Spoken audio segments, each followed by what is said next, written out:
Pertemuan bilateral Presiden Tiongkok Xi Jinping dengan Presiden Amerika Serikat Joe Biden di arena KTT G20 di Bali kemarin menjadi momen bersejarah. Pertemuan keduanya membawa angin segar dalam komitmen mencegah konflik. Joe Biden dan Xi Jinping saling melepas senyum dan juga berjabat tangan dalam pertemuan yang digelar pada Senin petang. Ini menjadi pertemuan tatap muka pertama mereka sejak Biden menjabat Presiden Amerika Serikat.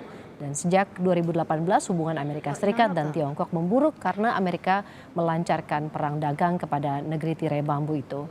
Sejak Agustus 2022, Tiongkok bahkan memutus hampir semua saluran komunikasi dengan Amerika Serikat. Tapi pertemuan pemimpin kedua negara di Bali menjadi pertemuan bersejarah karena keduanya membahas potensi pemulihan hubungan dan berjanji mencegah konflik. It's also clear that China and the United States should be able to work together where we can to solve global challenges that require every nation to do its part.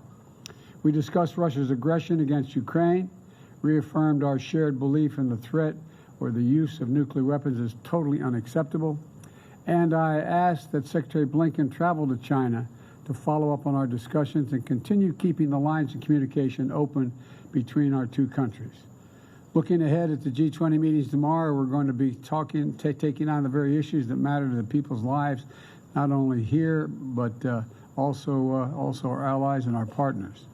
That means tackling the suffering that Russian aggression has unleashed, not just in Ukraine people, but the people around the world, particularly food insecurity, and strengthening the fundamentals of our global economy for everyone.